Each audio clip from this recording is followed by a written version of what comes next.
So there's a thing called the Holiday Rack Pack, and these were rack packs with a small number of, relatively small number of cards that were basically repackaged Topps cards. So a company would get Topps cards and they repackage them in these smaller packs, and they would have a holiday, Christmas theme on the label. And there's a lot of information about these, but the big question about them is, when are they legit, quote unquote, and when are they not? Some people say that only certain years they're legit. If they're only legit if they have certain style of design on the packs and such. And there's a seller in Canada who's been on eBay, who has been posting a lot of these, and I couldn't resist, so I decided to get some of these. Now it's been sanitized for my protection by U.S. Customs. I was curious whether they opened this thing. Yeah, they did. They cut it right open. I hope they didn't damage anything.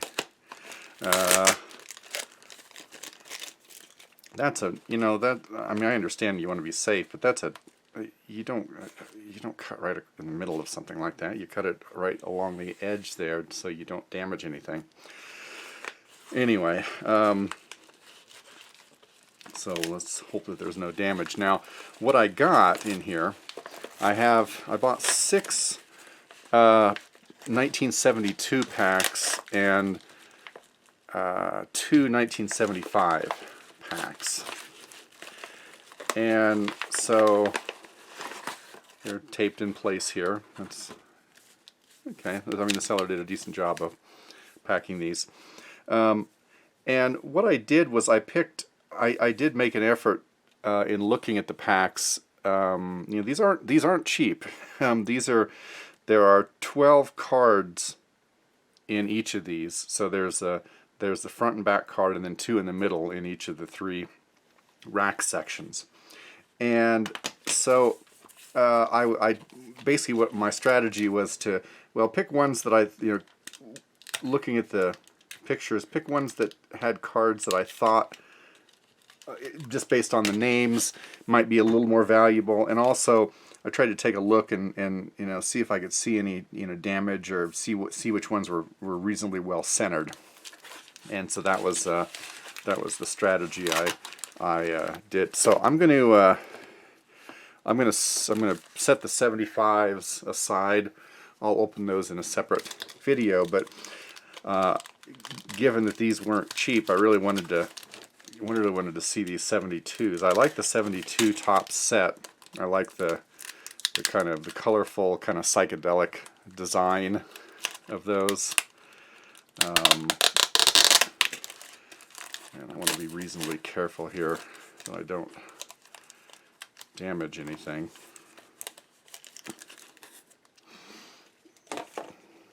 So the design on these, so there's the, from Santa Claus to whatever. Some people say that they're not legitimate if they don't have a candy cane striping on the backs. But the question remains is what's legitimate. Hank Aaron in action card, that's not a bad card. Richie Allen, Dick Allen. He went by different names. I mean, the cards are real, and honestly, I don't know that the quote unquote legitimate ones you're more likely to get a star card than the illegitimate ones, because the illegitimate ones are still, they're still cards. The question is that maybe the illegitimate ones, they put something kind of, an attractive card on here, and then everything else is a dud. But anyway, Ernie Casco, Hank Aaron in action card. This is the one thing I don't like about the 72 set. It's a very large set, And that's primarily because they have inaction cards for a large fraction of players. And there's we already seen him. There's a Fregosi, Jim Fregosi. I guess that's a manager card with a picture of him as a kid. There's a Bob Watson, who was a pretty good player, and Don Pavletic,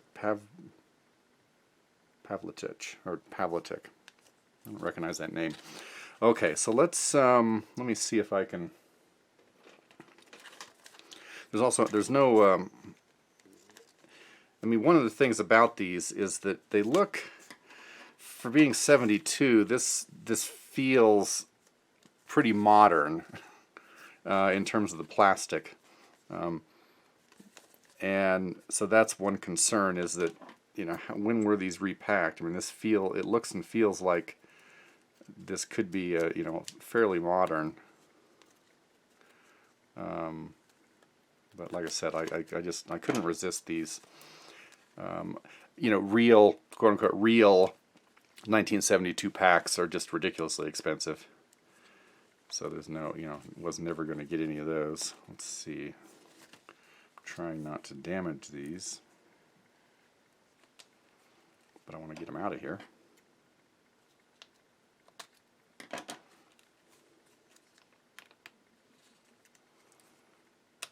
Goodness. I'm not sure what the best, oh geez, I'm bending things, and I don't know what the best strategy is for opening these. And the plastic, I think the thing that bothers me is this plastic feels very modern. It's very hard to tear. It's very, very good quality. And not something that would have been around in 72.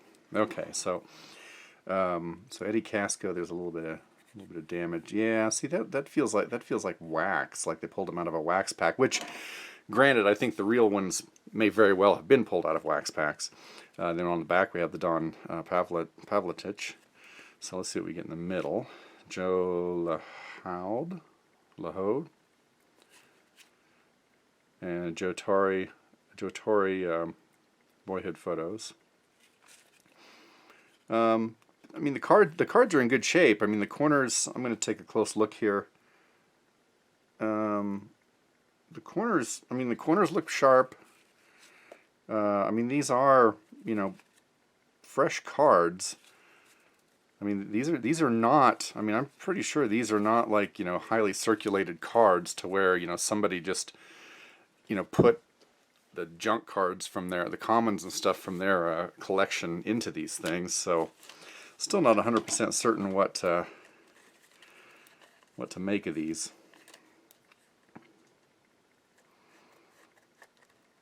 I mean, there's going to be 72 cards in the 6 packs. So if I don't pull any, you know, star cards, that's pretty suggestive.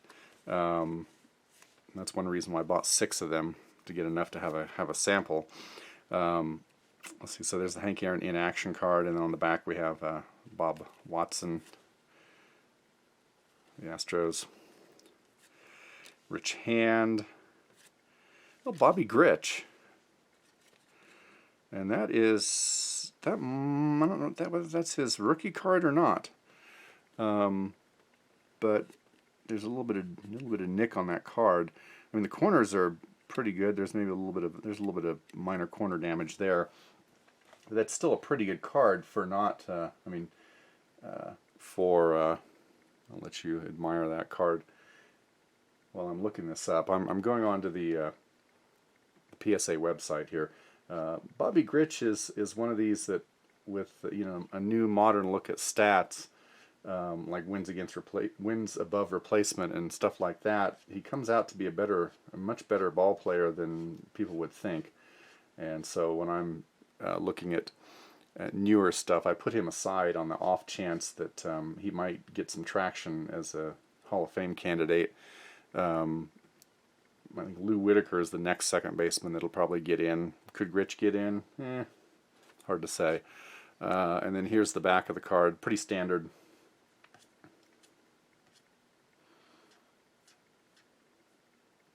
Yeah, Yeah, and Gritch doesn't, according to the price guide, Gritch doesn't command any premium, but I'm going to look here at actual eBay sales through the PSA website. Yeah, and so there's kind of a wide range. The PSA 10 went for over $100.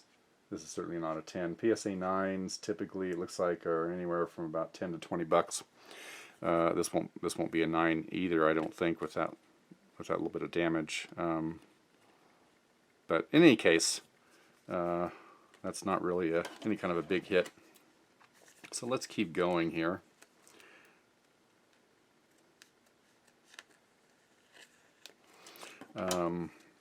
Richie Allen had a very good career. Some people think of him. This should have been somebody who got more Hall of Fame love.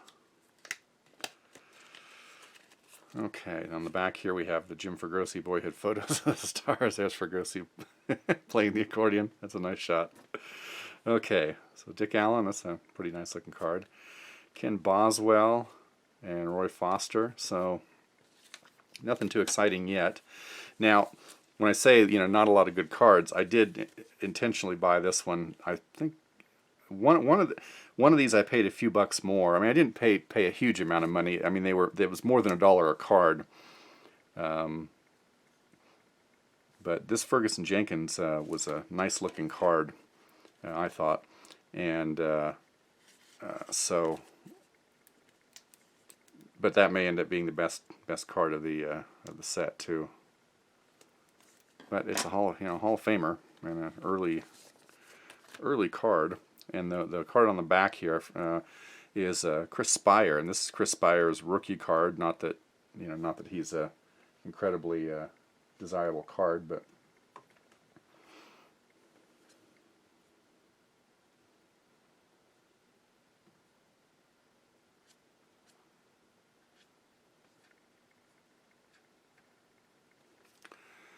okay. So let me pull that one off. He was an all-star rookie. And the Ferguson Jenkins card, it's got a little bit of a print ink there. It's pretty well centered left to right. Up and down is a little worse. His card there's a little bit of a premium to it. Not a huge premium, but it is a Hall of Famer. There's a Twins team card, so. Jenkins is several years into his career at this point, but still fairly early in his career. Twins team card and Ted Ford. Again, with the exception of just some very minor issues, I mean, these cards are in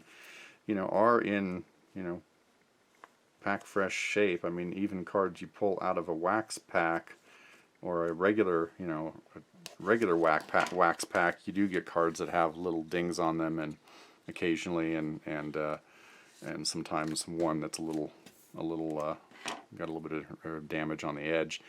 So we have Frank Baker on the front, and then we have we have a historical look at the batting average title here. I'm not sure what's in the front of that. So so that's on the back of the Chris Spire in action. I don't know why they put this on the back of Chris Spire, but. So we got both the Spire base card and his in-action card. Frank Baker, nothing too special. Don Gullett. Now see, this one looks like this has wax on it, which again wouldn't necessarily be surprising. Gullett was a good pitcher, and then Bill Singer, he was a decent pitcher if I remember right. Yeah, for the Dodgers. You went 20 and 12 one year with a 234 earned run average and 69. That's pretty good. And Don Gullett, this is probably a second-year card. Now, another good pitcher here, Vida Blue. Not a Hall of Famer, but he had he had a very, very good career. I think that's the way to open them, is to do them from the side. I don't know what I was thinking. course, you have to get cut close enough to open it though. Gotta be careful with these cards. Okay. And in the back, National League leading batsman. That's going to be Darrell Evans in action. That's kind of he's levitating, isn't that? That's a kind of neat pose. Yeah, Darrell Evans is levitating. So Vita Blue, pretty good card. Rookie stars. Oh, we got Darrell Porter rookie card. That's rookie star. That's not too bad. Still not a big star card, but not bad at all.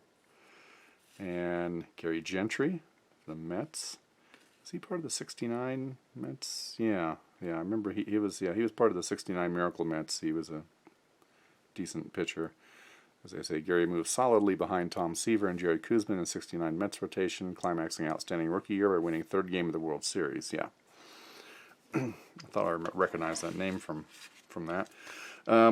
So here, of course, we got another Hall of Famer early in his career, Joe Morgan. And this rookie card here, which is Charlie Huff's rookie card. Rough, tough Charlie Huff.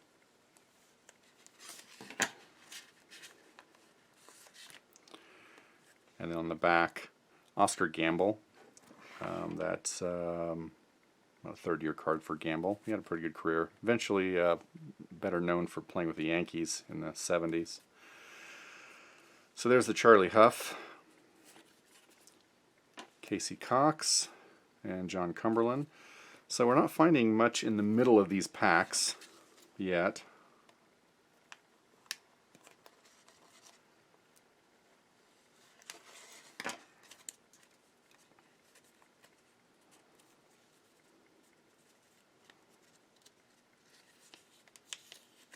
I'm trying to be as careful as possible here, but they are packed fairly tightly, which is, I guess, a good thing. I'm trying to get them all out at once. Why Joe is not cooperating. So of course, Joe Morgan, the back, Wise no hits Reds and hits 2 home runs. That's a pretty exciting. That's a pretty good day. But is on the back of the Tito Fuentes in action card. I'm not sure how that really worked. So there's a Joe Morgan card, and that's a good looking card. Excuse me, I'm going to take a close look here. Just some minor, one corner's got just a little minor, very minor nick, but that's a good looking card. That's part way into his career. Jim McLaughlin and Dick Kelly.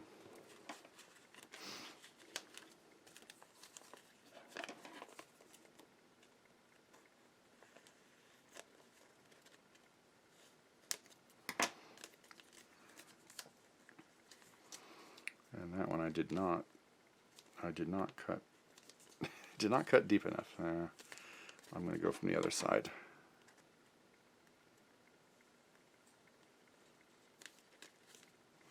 Again, I just don't want to damage these with my scissors. Okay. So Tom Haller in action. The back, we've got Maury Wills. It's a pretty good card.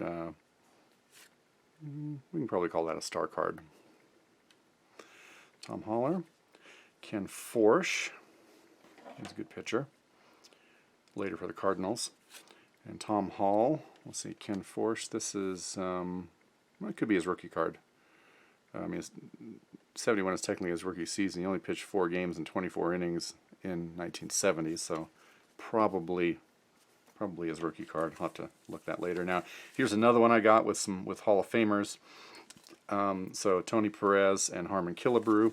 Again, I made a special effort. And these were auctions. I can't remember where the seller had some buy it nows as well, but I think probably wisely the ones with better cards on them showing were auctions. But this way I felt like I'd have a better chance of getting my money's worth anyway, just because of those. But they were all auctions, and I was the only bidder on most of them, so I'm not sure what that means. maybe that means that I was foolish enough to buy these. But so there's a Tony Perez, Hall of Famer. That's into his career. I actually have a Tony Perez rookie card. Actually, I think I have it here I have it over here because I was looking at cards that I might want to grade. And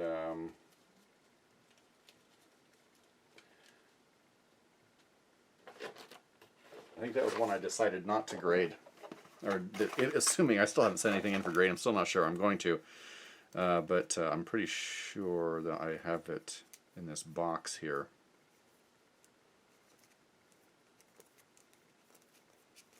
Nah, guess not. I know it was one that I was looking at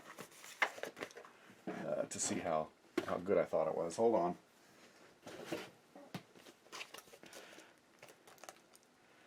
I promise this will be worth it.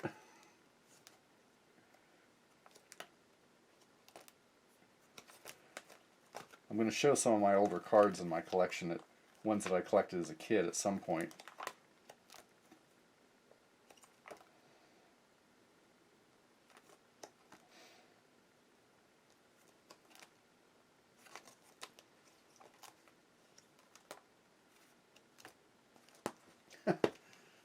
And I lost. I don't know where the heck it is. I don't know where that went to. That's odd. That's really odd. Oh, there it is. Okay, it was sticking. I was in this pile. There it is. So it is one so that's the Tony Perez rookie card, Topps All-Star 65 rookie. And that was a card that I bought as a kid. That was well before he was in the Hall of Fame. Okay, sorry for that diversion. So Tony Perez on the front. On the back, we've got Ross Grimsley. He's a 71 All-Star rookie.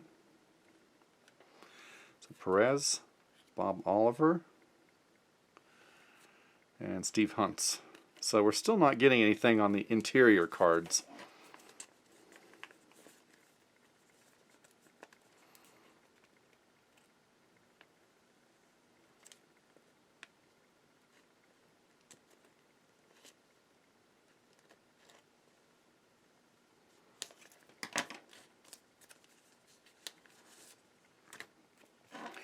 So there's the Harmon Killebrew. Good looking card though. There's a little bit of stain there, but good card. The back we have American League ERA leaders, and okay, and that really is that card. So that has that's interesting because we got the ERA leaders and we have the strikeout leaders on the front. So that's kind of nice. Jim Palmer, Hall of Famer on that one. So there's Killebrew. Bud Harrelson, of course he became a manager later on. And Red Schoendienst, he was a manager at this point. But he was a player.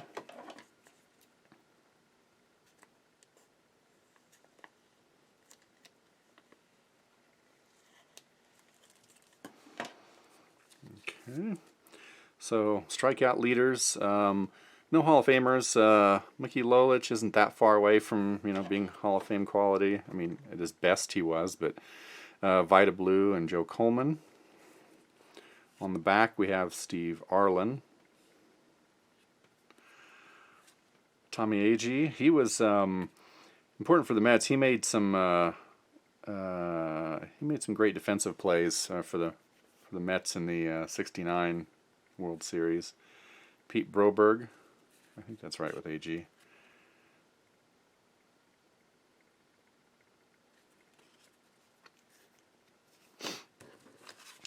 And the last one, I actually had this card in the past. I had a partial set of the world. They have the game-by-game World Series cards, and then the final a final overall card. And I actually had this card as a kid, and have this in the room. It's in the room with me. It's not that important to show you, but this one's in much better condition now. When I was a kid, You know, I try to buy old cards when I could, but they weren't in, you know, necessarily in great condition. You know, it was just kind of pick and choose. I would see something that I liked from a player that I knew and would try to grab it if I had the money. I don't think I ever paid more than a few bucks for a card, and the ones from the, you know, the average condition cards from '72 certainly weren't costing that much. The back, Roger Metzger. So there's the World Series celebration. So this has the final stats in very small font. The batting and pitching stats. That was a 7-game series. Ed Kranepool and Phil Roof.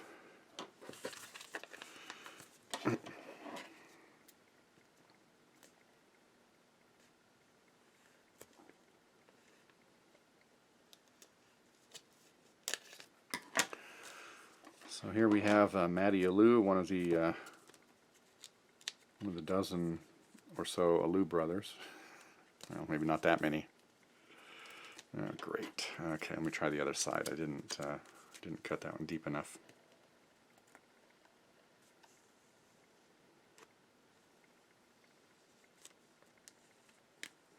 If you do this, make sure you use a good pair of scissors. These are actually a good pair of sewing scissors.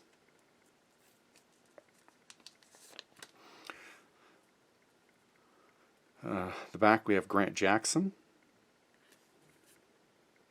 pitcher, Matty Alou, Rick Wise, and Kurt Bavacqua.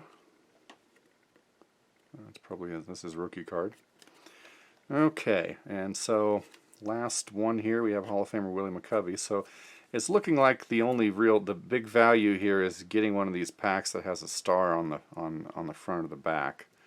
Haven't really seen anything in the middle that was all that good. So Willie McCovey on the front, Dal Maxfield on the back for the Cardinals. So there's McCovey, Cleon Jones, a lot of Mets on the inside, and that's got a little thing on it. That's a print error, I think, not damage. And Gates Brown. So I don't know, was it worth the money I spent on him? Hard to say. But I like the 72 set, I like the 72 cards. The condition, I mean, there's the centering issues, which, you know, part of that's just that there are a lot of poorly centered cards in older tops, as everybody well knows, who knows anything about these. But the corners are pretty sharp on these cards. You know, there's, you know, only a couple of them have maybe little nicks on the side. So, you know, whatever the nature of these repacks, I mean, they didn't put garbage cards in here, and we've got you know, had quite a few Hall of Famers in here. You know, these cards probably aren't going to grade real high because they're off center, but they do have sharp corners. So, you know, in some cases maybe they are worth grading. Some of the 72 Hall of Famers are worth a little bit. So, I guess I'm not too disappointed. Mainly because I'm happy with the condition of the cards. There were enough stars here. I mean, this is about 10% of the set I got, and there were no repeats here. So about 10% of the set. So, you know, getting a few Hall of Famers, I suppose that's about right. You're not gonna get all Hall of Famers, and I did intentionally pick ones that had good cards on the top to kind of justify the price. Whether they're real, you know, again, this it's hard to tell whether this cardboard, this could be vintage or not. Again, the plastic feels kind of modern. So not sure what the situation with these are, but hope you enjoyed watching these, watching me open these. Thanks for watching, and I'll see you next time. Oops, I forgot one. That was only 5. That's funny.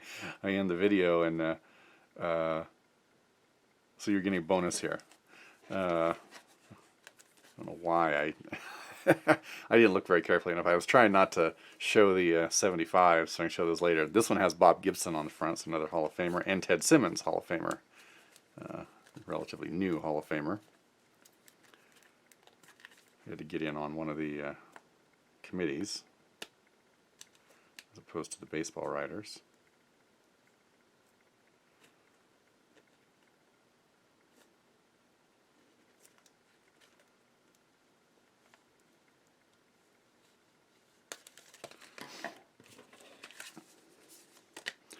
Okay, so there's a Ted Simmons, and on the back we have Brinkman having a 56-game streak of no errors, and on the front it's Clarence Gaston. Okay, so there's the Ted Simmons card, Frank Lindsay, and Johnny Edwards. Still continuing the streak of no hot cards in the center.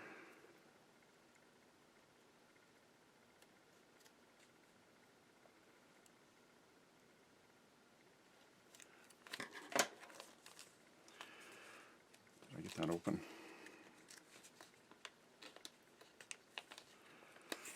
And of course, Bob Gibson, one of the dominant pitchers of the era. The back is Bob Robertson. So there's a Gibson. And we have the Yankees team card. And White Sox rookies with two guys never heard of. Team card that's got wax on the back, or gum damage or something. It has team records, and then it has a list of the World championships that the Yankees won. And the Bob Gibson card has damage on the back too. That's unfortunate. That's a kind of a bad looking card. I mean, that one, I mean, again, this looks like this was probably pulled from a wax pack, but that's unusual damage. So that's too bad on the Gibson. And Joe Rudi. And this 72 is the first of the 3 straight years that the Oakland A's have won the World Series. Joe Rudi was a starting outfielder on that team, on those teams. The back is Ray Lamb, pitcher for the Indians. So Joe Rudi card. Oh, there's another one of the World Series cards, Game 5. That's Steve Blass, I think, the pitcher. We'll check that out. And then Bobby Heiss. Let's see. Oh no, Nellie Briles. Okay, I think Steve Blass did start one of the games, but that's Nellie Briles. Okay, so now we're really done. Okay, so again, hope you enjoyed this. Thanks for watching, and see you next time.